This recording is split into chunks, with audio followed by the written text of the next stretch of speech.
नमस्कार। आप देख रहे हैं द देसी अंदाज। और आज आपके बीच पुनः मैं अपने मेहमान के साथ, और आज बहुत ही खास मेहमान के साथ हम लोग आज चर्चा पे हैं। और आज का जो चर्चा का विषय है, राजनीति में युवाओं की भागीदारी। इस विषय पर हम लोग आज बात करेंगे। और इस विषय पे बात करने के लिए एक युवाओं के तेज तर्रार नेता के रूप में भी हम लोग जानते हैं, एक अच्छे विश्लेषक के रूप में भी जानते हैं। आप प्रसन्ना मिश्रा जी, आपका मैं परिचय करा दूं तो बहुत लंबा परिचय है आपका। आप विद्यार्थी परिषद में विभाग संयोजक रहे। आप भाजपा युवा मोर्चा के वर्तमान में आप प्रदेश कार्य समिति सदस्य भी हैं। और 2017-18 में भारत सरकार के द्वारा युवा एवं कार्य खेलकूद मंत्रालय के तहत विभिन्न कार्यक्रमों में भाग लेने के उद्देश्य से आपने इजराइल और फिलिस्तीन जैसे देशों का आपने दौरा भी किया है। और कई ईस्ट कंट्रीज में भी आपने जाकर वहाँ के जो व्यवस्थाएं हैं उसको भी आपने अवलोकन करने का काम किया है। तो आज ऐसे शख्स के साथ हम लोग ऐसे शख्सियत के साथ हम लोग आज इस विषय पर, युवाओं का राजनीति में भागीदारी विषय पर हम लोग आज बात करेंगे। तो सबसे पहले प्रसन्ना जी, आपका बहुत बहुत हमारे इस चैनल पे स्वागत है। बहुत बहुत धन्यवाद द देसी अंदाज के दीपक जी, आपको आज निमंत्रण करने के लिए। चलिए प्रसन्ना जी, आज का विषय बड़ा ही हम लोगों ने बड़ा सोच समझ के इसको रखा, क्योंकि एक लोगों में एक भावना, एक भाव बन जाता है कि राजनीति बहुत गंदा रहा है, राजनीति को बहुत गंदा कर दिया गया। लेकिन राजनीति को गंदा कर दिया गया ये हम लोग बोल लेते हैं बहुत आसानी से, लेकिन जब हमारी आवश्यकता होती है राजनीति में तो हम लोग फिर उस क्षेत्र को छोड़कर दूसरे क्षेत्र में जाने का प्रयास करते हैं। तो आज इसी विषय पर और युवाओं का जो मनस्थिति है, युवा क्या सोचता है राजनीति के प्रति, इसी विषय पर हम लोग आज बातचीत करते हैं। तो सबसे पहले हम आपसे जानना चाहेंगे कि राजनीति में युवाओं की भागीदारी आपको आप कैसे देखते हैं? देखिए, द देसी अंदाज में तो आज देसी स्टाइल पे जवाब देना चाहिए। बिल्कुल बिल्कुल। और पाकुड़ जिस क्षेत्र में जो हमारा जन्मभूमि भी है, हमारा कर्म भूमि भी है, तो हम लोग एक तो भारत के और विश्व के काफी पिछड़े हुए जिले में, पिछड़े हुए क्षेत्र में रहते हैं। और ये सौभाग्य कहिए, कुछ लोग दुर्भाग्य कहते हैं। अगर आपको मौका मिला है, जहाँ पे स्कार्सिटी है, जहाँ पे अपॉर्चुनिटी है, वहाँ पे अगर हम कुछ करते हैं तो उस चीज का जो है महत्व तो पूरे समाज के सामने आता है। और जहाँ तक आपने सवाल किया है, आपका जहाँ तक विवेचना है कि राजनीति गंदा है, इसमें लोगों का क्या भागीदारी होना चाहिए, क्यों नहीं आता है, लेकिन पूरे विश्व के स्तर पे देखें या छोटे सामाजिक स्तर पे भी देखें, कोई भी समाज का अगर आगे बढ़ाना है, डेवलपमेंट विकास की जहां तक बात होती है, सारा चीज है, तो वो पॉलिटिकल सिनेरियो, पॉलिटिकल सिस्टम के माध्यम से ही हो सकती है। बाकी सभी चीजें, बाकी सभी संस्थाएं एग्जीक्यूशन बॉडी है। तो राजनीति में अच्छे युवा, विजन के साथ वाले युवा, पढ़े लिखे युवा, जो हर क्षेत्र के लोग युवा जब तक एंट्री नहीं करेंगे, जब तक नहीं जाएंगे, तब तक समाज का, तब तक किसी भी वर्ग का विकास सही मायने में नहीं हो सकता है। और आज हम जो इतने पिछड़े हैं, इसका सिर्फ मायने कि राजनीति में हमारे क्षेत्र से वही लोग हैं जो अपने संख्या बल के आधार पे, जो अपने जातीय आधार पे, साल दर साल उनके ही परिवार के लोग, वही लोग बार बार जाकर के जनप्रतिनिधित्व करते हैं। उनको एक गुमान सा हो गया कि हम ही हम हैं, बाकी किसी में कोई दम नहीं है। चलिए बिल्कुल, आपने जैसे कहा कि युवाओं को आना चाहिए राजनीति में, लेकिन सवाल ये बनता आता कि युवाओं को राजनीति में आना चाहिए, पर जब युवा राजनीति में आना चाहता है तो कहीं न कहीं रोकने का भी प्रयास होता है। और रोका भी किसके द्वारा जाता है, ये आप भली भांति, चूंकि आप राजनीति करते हैं तो आप भली भांति इस बात को समझते भी हैं। तो मेरा कहने का उद्देश्य है कि राजनीति में कैसे वो आए और उनका अधिक से अधिक प्रभाव बने, अधिक से अधिक योगदान बने राजनीति में, ये कैसे संभव? दीपक जी, आपका विषय तो युवाओं का राजनीति का आने का या फिर राजनीति में उनको स्टेबल होने का या फिर आगे बढ़ने का है। लेकिन मेरा मानना है कि इस विषय में थोड़ा सा आपको और जो है इस विषय को सुदृढ़ करना चाहिए कि युवाओं को नेतृत्व में कैसे आना चाहिए। बिल्कुल, बिल्कुल। मेरा देखिए स्पष्ट मानना है कि हम खास करके इसमें मीडिया को भारत का हम दोषी देते हैं कि जब जब नेतृत्व का बात आता है, युवा नेतृत्व का बात आता है, तो सिर्फ पॉलिटिकल नेतृत्व को ही नेतृत्व मान लिया जाता है। जबकि भारत जैसे देश जहाँ पे इतनी विभिन्न जो है संस्कृति है, भाषाएं हैं, बोली है, अलग अलग जगह पे अलग अलग तरह का खान पान है, तो मेरा मानना है कि जब लीडरशिप डेवलपमेंट का बात हो, नेतृत्व विकास का बात हो, सिर्फ राजनीतिक नेतृत्व का डेवलपमेंट का बात ना हो, सांस्कृतिक नेतृत्व भी होना चाहिए, वैज्ञानिक नेतृत्व भी होना चाहिए। खेल क्षेत्र से जो लोग आगे बढ़ रहे हैं वैसे युवाओं को भी नेतृत्व में आगे आना चाहिए। जो लोग म्यूजिक आर्ट कल्चर में आगे बढ़ रहे हैं वैसे नेतृत्व को भी आगे आना चाहिए। साइंस एंड टेक्नोलॉजी में भी जो आगे बढ़ रहे हैं नेतृत्व आगे आना चाहिए। सब तरह के युवा जब नेतृत्व में आगे बढ़ेंगे तब समाज का सस्टेनेबल डेवलपमेंट होगा। मेरा विश्वास मानिए, कोई भी ताकत जो रोकना चाहती है वो नहीं रोक सकते हैं, क्योंकि युवा जो है उसको अगर पलट दिया जाए तो वो वायु होता है। और हमें और आपको बहुत अच्छे से पता है वायु के वेग को, वायु के शक्ति को कोई रोक नहीं सकता है। हम तो विद्यार्थी परिषद से छात्र जीवन से एक ही नारा के साथ आगे बढ़े हैं, जोड़ जुल्म के टक्कर से संघर्ष हमारा नारा है। युवाओं को संघर्ष करना होगा आगे बढ़ने के लिए, वो आगे बढ़ेंगे, समाज आगे बढ़ेगा। समाज तो हमारे साथ है ना, एक दो परिवार हमारे साथ नहीं हो सकते हैं, उनकी आंखों की किरकिरी हो सकते हैं कि कोई युवा नेतृत्व आगे बढ़ रहा है, लेकिन समाज साथ में है, समाज को जागृत करना होगा। जी, जी। आपने किससे कहा कि युवाओं को कोई रोक नहीं सकता। वास्तविकता है, युवा आगे आज कर भी रहे हैं, युवा बढ़ भी रहे हैं आगे। लेकिन मेरा सवाल आपसे पुनः ये है कि अभी मैं एक आंकड़ा देख रहा, उस आंकड़ा में ये दिखाया गया कि मात्र 543 सांसद में 3% सांसद ऐसा है जो युवा है। आप इसको कैसे देखते हैं? ये दुर्भाग्यपूर्ण बात है। भारत युवा देश है। स्वामी विवेकानंद के जैसे युवा नेतृत्व में, विजन में भारत अपने आप को पूरे वैश्विक मानचित्र में जो है स्थापित किया है। लेकिन जब बात आता है पॉलिटिकल क्षेत्र में, राजनीतिक क्षेत्र में युवाओं के भागीदारी का, तो पार्लियामेंट हो या राज्य की विधानसभाएं हो, यहाँ युवाओं को सभी राजनीतिक दल के तरफ से मौका जो है मिलने में कहीं ना कहीं पिछड़ जाते हैं। और तो और अधिकतर राजनीतिक दल, खास करके जो क्षेत्रीय दल हैं या फिर राष्ट्रीय दलों में भी कुछ, वो सिर्फ और सिर्फ अपने परिवार वंशवाद के युवाओं को ही जो है मौका देती है। तो अगर इसका बाइफरकेट करें कि किस तरह के युवा आगे बढ़े हैं, तो परिवारवाद, वंशवाद, वंशज जो है वैसे युवा ज्यादा आगे बढ़े हैं। साधारण परिवार से, समाज से, गांव के से निकल के आने वाले युवा आज भी और कम उनकी गिनती है। लेकिन मुझे उम्मीद है भारत जिस तरह के नेतृत्व में आगे बढ़ रही है, 60-70 साल देश का क्या बंटाधार हुआ, देश का विकास किस प्रगति से आगे बढ़ा, सभी चीजों में हम पीछे हैं। लेकिन आज जो लीडरशिप भारत में है, जिस सोच के साथ प्रोग्रेसिव पॉजिटिव लीडरशिप नेतृत्व भारत में है, आदरणीय प्रधानमंत्री नरेंद्र मोदी जी के विजन के साथ हम आगे बढ़ रहे हैं। हमें उनसे उम्मीद है कि वो युवाओं को राजनीतिक क्षेत्र में भी खींच के लाके उनको मौका देने का काम करेंगे।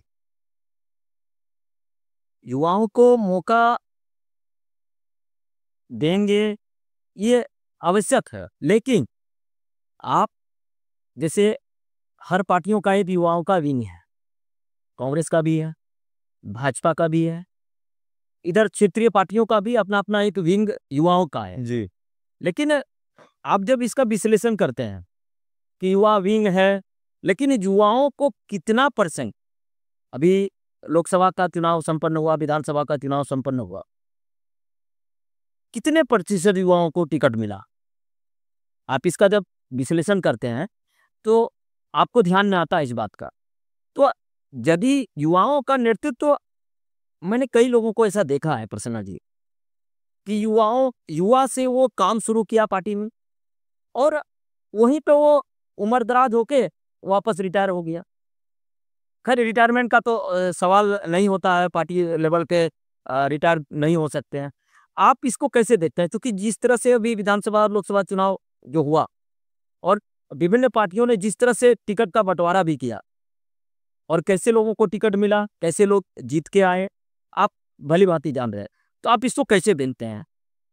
विश्लेषण सबका अपना-अपना हो सकता है, लेकिन लीडरशिप नेतृत्व को आगे बढ़ाना सिर्फ टिकट ही पैमाना नहीं होता है। मैं तो ये ज़िम्मेदारी पूर्वक कह सकता हूँ कि भारतीय जनता पार्टी ने ख़ास करके पाकुड़ जैसे शहर से हम जैसे युवाओं को बहुत मौका देने का प्रयास किया। हम आज अगर कहीं भी किसी भी तरह का नाम है, सामाजिक क्षेत्र में अपना परिचय है, शिक्षा के क्षेत्र में अपना परिचय है, तो वो इस विचारधारा के कारण ही हुआ है। ठीक है, टिकट को अगर आप पैमाना आज के विषय में आप इस चीज़ को लाते हैं, तो भारतीय जनता पार्टी से कंपेयर अगर किया जाए क्षेत्रीय दलों का, जहाँ पे मुझे ये दिखता है कि युवाओं का सिर्फ़ और सिर्फ़ कार्यकर्ता के रूप में शोषण होता है। कई ऐसे युवाओं को हम जानते हैं, जो हमारे साथ काम करते-करते आज किसी राज्य के गृह मंत्री भी हैं। गुजरात का हम उदाहरण लेते हैं, वहाँ के जो गृह मंत्री हैं, वो हमारे साथ विद्यार्थी परिषद के कार्यकर्ता रहे, हर्ष सांघवी जी। ऐसे कई युवा हैं, जो आज सिर्फ़ और सिर्फ़ राजनीतिक क्षेत्र में नहीं, अन्य क्षेत्रों में भी अच्छा लीडरशिप कर रहे हैं। एग्रीकल्चर के सेक्टर में आज अगर भारत का नाम रोशन करने का काम कर रहे हैं, तो ऐसे युवा भी हमारे साथ रहे हैं। छात्रों को अगर पूरे विश्व को पैमाने में इंडियन स्टूडेंट्स को अगर लीडरशिप कर रहे हैं, तो ऐसे युवाओं को भी हम जानते हैं। आपका जहाँ तक मानना है कि टिकट के बात को कि चुनावी राजनीति में कितने लोगों को किसने टिकट दिया, कितने लोगों को नहीं दिया, क्या उस चीज़ का पैमाना रहा? तो निश्चित रूप से इसमें कहीं न कहीं हर राजनीतिक दल में एक ऐसा भावना रहा है, मैं फिर कहूँगा कि वो साधारण युवाओं को आज भी देने में पीछे है।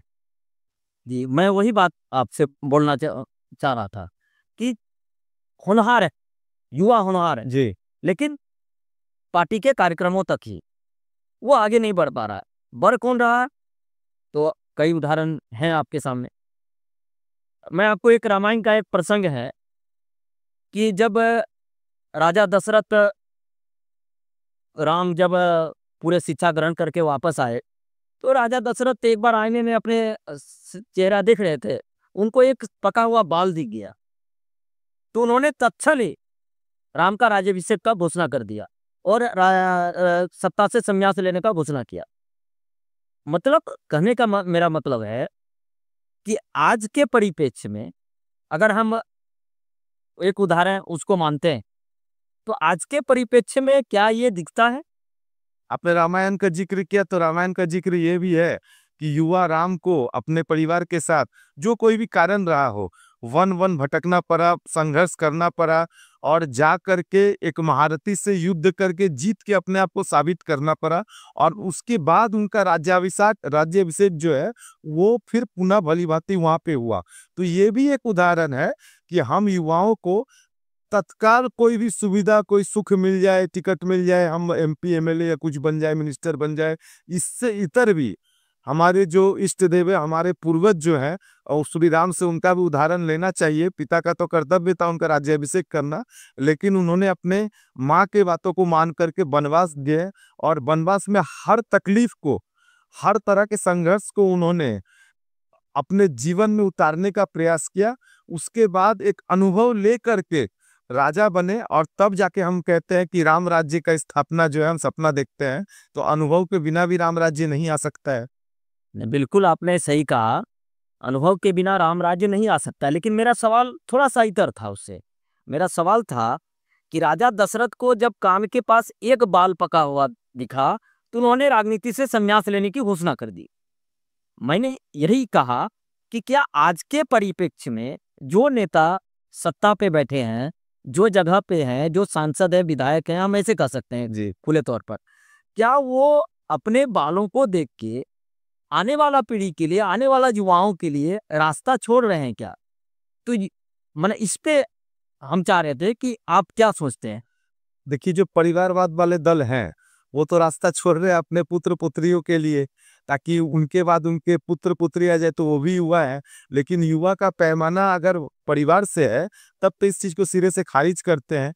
लेकिन देश में सांस्कृतिक राष्ट्रवाद का ध्वजा को लेकर के जो भारत माता को पुनः पूरे विश्व में वैश्विक स्तर पे भारत का झंडा को बुलंद करने में लगे हैं। अगर इस तरह से नेतृत्व की बात की जाए तो मैं आज भी कहता हूँ जिम्मेदारी के साथ कि भारतीय जनता पार्टी में आज भी इतना ट्रांसपेरेंसी है कि जो युवा में अगर किसी भी तरह का टैलेंट है, उनको हर क्षेत्र में आगे वो लेके आते हैं। बेंगलोर जैसे प्रतिष्ठित सीट से तेजस्वी सूर्या जो हमारे राष्ट्रीय अध्यक्ष है, उनको टिकट देना, एक कद्दावर नेता का टिकट ना दे करके, ये भी एक उदाहरण भाजपा ने स्थापित किया है। ऐसे कोई अन्य दल नहीं है जो स्थापित कर पा रहे हैं। आपका कहना सही है, आप सही उदाहरण भी आप दे रहे हैं कि भारतीय जनता पार्टी युवाओं को आगे करके चुनाव जिता भी रही है। लेकिन अगर आपने कहा कि क्षेत्रीय पार्टियां अपने बच्चों के लिए जगह खाली कर भी रहा है, तो क्षेत्रीय पार्टियां कर रहा है, लेकिन क्या इसमें अगर मैं भाजपा की बात करूं तो क्या भाजपा इस लाइन में नहीं है क्या कि अपने खाली करके अपने बच्चों के लिए जगह खाली कर रहा हो? नहीं, हम ये नहीं मानता। अगर टैलेंट है तो भारतीय जनता पार्टी के जो भी लीडर है उनके बच्चों को या परिवार के लोगों को टिकट मिला है। हमारे सामने कई उदाहरण है। आज भी हमारे देश के प्रतिष्ठित लीडर पूर्व प्रधानमंत्री लाल कृष्ण आडवाणी जी के परिवार में कोई राजनीति में नहीं आए। आज भी स्वर्गीय अटल बिहारी वाजपेयी जी के परिवार से कोई राजनीति में नहीं आए, जबकि उनके जो है दत्तक पुत्र है, पुत्री है। ऐसे कई एग्जाम्पल रहे हैं जो नहीं आए। लेकिन किसी में अगर टैलेंट है, वो अपने से आ रहे हैं। राजनाथ सिंह जी के पुत्र राजनीति में है, लेकिन वो चुनाव जीतते ही आज तक कोई मंत्री नहीं बने हैं। कई उदाहरण है, कई निश्चित रूप से एक नहीं कई उदाहरण है ऐसा है कि जिनके पिता राजनीति में अच्छे जगह पर हैं, तो उनका पुत्र भी राजनीति में राजनीति में एंट्री का रास्ता खुला है, लेकिन राजनीति में आके राजा ही बनेंगे, ये भारतीय जनता पार्टी में नहीं है। मेरा मैंने प्रश्न उस पे नहीं है कि राजनीति में पिता है तो बेटा को नहीं जाना चाहिए, उस पे नहीं है जी। मेरा सवाल ये है कि आम युवा जो भारत की कुल जनसंख्या था लगभग 36% युवा जो भारत में रहता, तो उस युवाओं के लिए क्या राजनीति एक मंच हो सकता है? और अगर मंच हो सकता है तो जो विभिन्न पार्टियां हैं वो पार्टियां किस तरह से उसका उपयोग करता है? पॉलिटिक्स इस विश्व का एक सबसे पुराना प्लेटफॉर्म है, जिसमें हर श्रेणी के, हर पंथ के, हर विचार के युवाओं को आना चाहिए। देखिए, मत भिन्नता हो सकता है कि मेरा और आपका जो है वो अलग अलग विचार हो सकता है, लेकिन यूथ लीडरशिप को प्लेटफॉर्म देना आवश्यक है। आज जापान जैसे देशों का स्थिति देखिए ना, जापान में आज युवाओं की आबादी, युवाओं का रेशियो ही घट गया है। तो भविष्य में जापान जैसे विकसित देशों का भी क्या होगा? लेकिन भारत जैसा देश, जहाँ पे युवा आबादी जो है वो एक अपने आप में हिस्सेदारी रखता है आउट ऑफ टोटल पॉपुलेशन पूरी जनसंख्या का, यहाँ पे पॉलिटिक्स एक ऐसा प्लेटफॉर्म है जिसमें मौका मिले ना मिले युवाओं को अपने चेष्टा से, अपने प्रयास से आगे आना चाहिए। और युवाओं को कभी इतिहास में किसी ने अधिकार नहीं दिया है, वो स्थान हमारा अधिकार है। हमें उसको अपने टैलेंट से कहिए, अपने संघर्ष से कहिए, मेहनत से कहिए, उसको हासिल करना हो। बिल्कुल, युवा को बिल्कुल इसके पीछे लगे रहना होगा, निश्चित रूप से, तभी जाके राजनीति का जो एक रूप से मंच है और क्या कहते हैं कि जो घेर के जो रखा हुआ है, हम लोग एकदम बिल्कुल देसी बात अगर करें, देसी अंदाज में हम बात कर रहे हैं, तो जो घेर के रखा, उस घेर का जो चक्रव्यूह है उसे तोड़ना पड़ेगा। उसे तोड़ना होगा। देखिए, कोई भी राजनीतिक दल अगर पॉजिटिव विजन के साथ आगे बढ़ रही है तो माहौल दे सकता है। आज भारतीय जनता पार्टी ने माहौल दिया है, हर क्षेत्र में युवा को आगे आना चाहिए। आज भारत काफी तेजी गति से आगे बढ़ रहा है।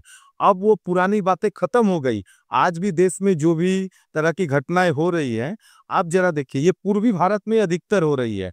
आज गुजरात, महाराष्ट्र या अन्य प्रदेश जो है, दिल्ली, पंजाब, हरियाणा, ये सब प्रदेश आज कितने तेज गति से आगे बढ़ गए हैं। और हमारे इधर के युवा नेतृत्व का मतलब क्षणिक स्वार्थ में जो है वो अपने आप को सहन नहीं कर पाते, वो तत्काल अपने आप को सरेंडर कर देते हैं। तो पेशेंस रखना होगा।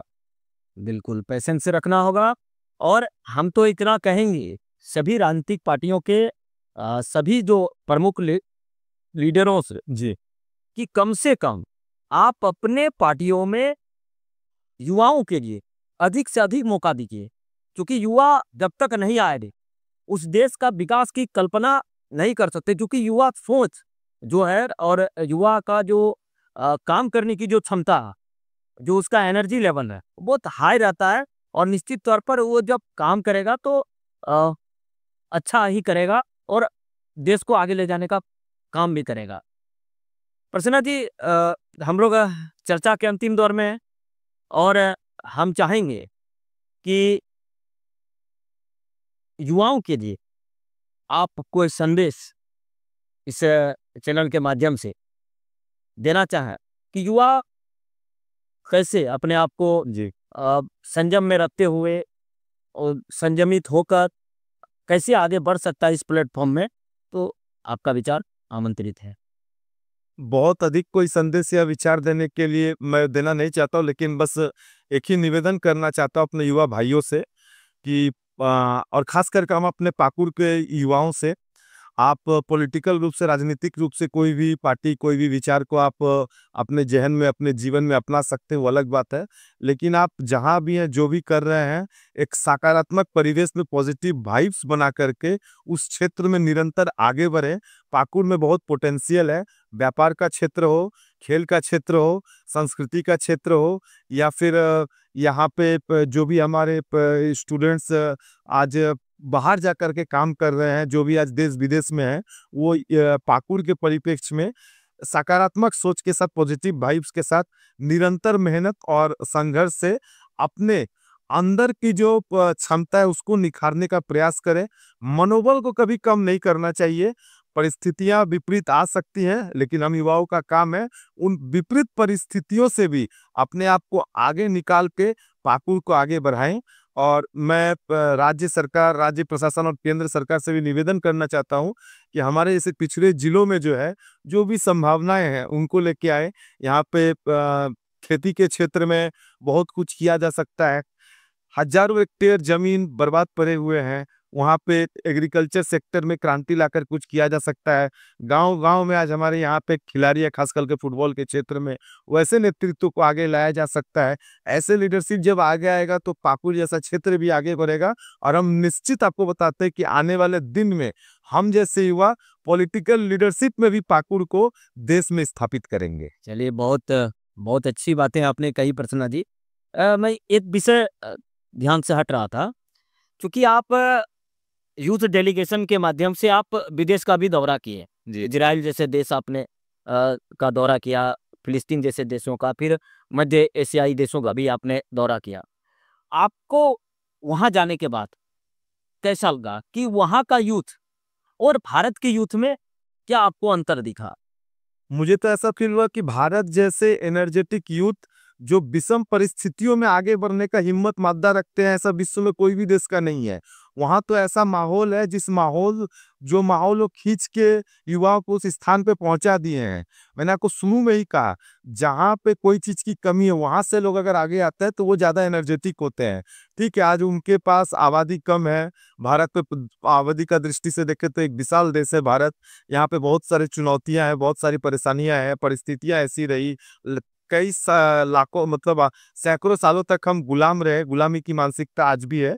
लेकिन मिडिल ईस्ट कंट्रीज, इजराइल और बाकी जो देश है, वो आज एक विकसित राष्ट्र है, लेकिन वो भी कहीं ना कहीं युद्ध से जूझ रहे हैं। भारत में ये सिचुएशन, ये परेशानी आज रहे नहीं। लेकिन वो हमसे जिन परिस्थितियों में आगे बढ़े हैं, बहुत सकारात्मक पॉजिटिव फीलिंग्स के साथ, वाइब्स के साथ आगे बढ़े हैं।